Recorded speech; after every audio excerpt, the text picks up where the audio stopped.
Hello, this is the Original Spy with the recap for Power, the season finale of our very short Season 4 of Numbers. Now, just to recap why I'm doing it in this format, I said last week in support of the WGA, I wasn't going to write anything down, so I'm sticking to what I said. Also, apparently, you can stick everything on YouTube and it's still fine. By the way, that last clip I showed of Paul Haggis I had to include because he's Canadian and, well, I'm Canadian and he created the best Canadian show ever! This is going to be difficult for me to recap because the main topic is completely unfunny and my usual standards are no longer available to me because Colby's now smart and Amita dropped her middle name of Mary Sue. We begin with some inappropriately perky music and a piss-drunk woman being pulled over for driving the wrong way in a one-way. She tries to convince the cop that she's sober but gets a big fail when she calls him ossifer and then starts talking about Monty Python. Now that would be a sobriety test, making everyone do the silly walk. And then he sexually assaults her, which isn't funny, so let's move on. At Cal Sci, Termita is planning to live even more in each other's pockets as they want to teach a class together involving matrices and combinatorics, and saying that makes my head hurt, and I wouldn't want to try and say matrices and combinatorics 10 times fast. Amita also needs a place to stay because her apartment is being debugged. She must live in the student ghetto. Ah, the student ghetto. I remember my days there, where one day my roommate opened up her peanut butter to find a colony of red ants. Yeah. Enough about me. So Charlie sees this as a great opportunity to test how the pair would be living together, and he really wants to collect some data to help with the game theory to plan out where they could go next. And all I can think is, Charlie needs to read his own book. Caffeinated Fed Cakes minus David are called in to investigate an anonymous complaint of an LAPD officer sexually assaulting a woman. Anonymous. A word which here means Rena Vining, because even though it's anonymous, they still have her name. And while Colby is liaising with the LAPD, Megan interviews Rena, who is as disgusted by the fact that she knows her identity as I am. And Megan totally loses cool points with me as she actually doubts Rena's story is true and then even questions that if the cop was there that she was raped. Yeah, Megan, not cool. At all not cool. Needless to say, Rena is telling the truth, but in a perfectly understandable emotional reaction, destroyed all the evidence. She called it in anyway to try and protect others, but doesn't really want to be involved in the case. Megan infuriates me further by saying that she wants to believe Rena but needs proof. And Rena and I have exactly the same reaction. I'm sorry, Megan, but you deserved it. And as we go into the title flash... opening grid, here it is. We get more unfunny images of sexual assault. Thanks, just what I needed. At the International House of Fed Cakes, Don and Colby are waiting for the IA officer that the LAPD is sending over. And they're only slightly less incredulous about Rena's story than Megan, because at least they're considering the possibility it might have been an imposter. As for the IA detective, when Colby says that they're down to 551 potential suspects amongst the police, Ivy Kirk, who is only slightly less infuriating and unprofessional than U.S. Marshal Trisha Yeager, responds, 551 good officers! Wow, I've already lost all respect for her skills as an IA detective. She also worked sex crimes for 17 years, and the first thing that she mentions is how so many women cry wolf.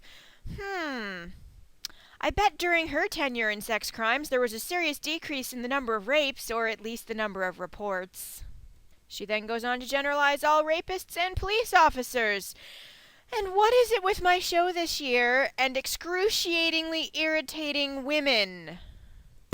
Tests show that Rena was roofied, and now it's agreed by most that she's telling the truth. Except Ivy Kirk, who still doubts it. She's just earned a new title.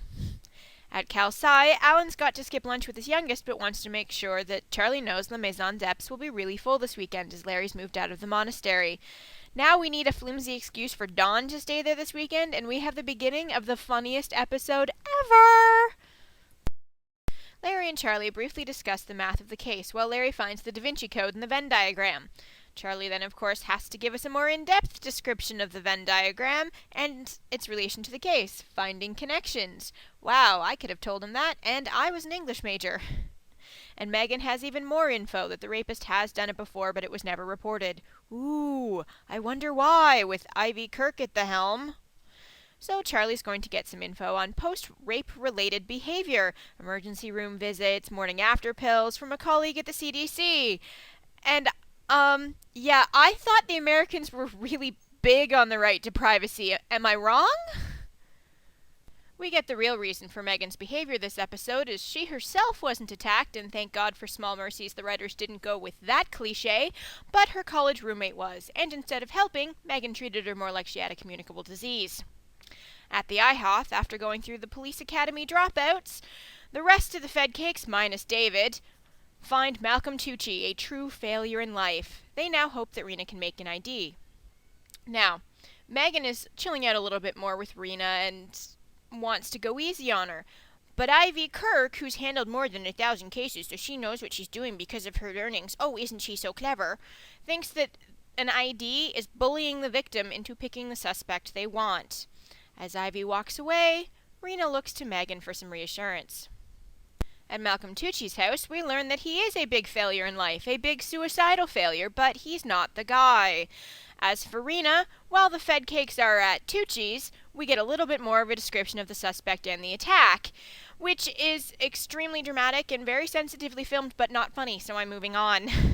And the sad part about how we're definitely sure that Malcolm's not the guy, another attack occurs as we go into the commercial break. We see Tucci's completely pointless interview as it turns out he was in lockup, although the audience already knew, thanks to dramatic irony, that he wasn't the rapist. And Ivy's mad he's not the guy, and is upset that Rena ruined her credibility by IDing the wrong victim. I have one question here. Colby brings the news of yet another rape. At the crime scene, Guildenstern does Rosencrantz's job by expositing about the victim, 20-year-old Josie Biggs, who was attacked by a uniformed cop in a police car. Nah, I bet. And Ivy brings the victim back to the scene by sending uniformed cop to go get her. The Grinch Who Stole Christmas had more sensitivity than she did, and that was before his heart grew 3 sizes. The victim arrives, recounting her trauma, and Megan finally behaves like the woman I know her to be. At La Maison d'Epps, Larry is making what sounds like a practice proposal to Amita, and I had to admit I got all squeamish for a moment that it was foreshadowing for later. Instead, it's a different proposal. He wants her to work with him on the Higgs boson search. What a letdown. Now Amita's got a choice to make. Charlie interrupts, and now we have a new plot development which could have gone on for the rest of the season if we had the rest of the season. Charlie's oblivious to the awkwardness, but it all disappears when Alan arrives, frustrated with blackboards in the living room because Larry's moved into the garage, and the hilarity of my proposed episode has now begun because he has to prepare 2 meals. One for the Epps and one for the non-meat eating, or red meat eating, and white food eating contingent. At the IHOF, we learn both victims have contracted gonorrhea because of the rape. Charlie's also got a list of suspects, but isn't feeling overly confident, so they have to interview everyone on the list. Of course, one asshole automatically jumps to the conclusion that it must be a false accusation, and I'm starting to wonder if that's standard in police training. One cop does have the clap, so they have to hold a lineup with Josie as Ivy Kirk saw Rena's no good. The lineup includes a familiar face, but no perp. We do, though, get the information from Josie that the rapist had a bell patch on his sleeve, and then she leaves even more devastated than before. This isn't really funny, but I just have to say that the actress for Josie was absolutely spectacular. Anyway, Ivy's way too smug about the fact that the Fed cakes were investigating the wrong police department.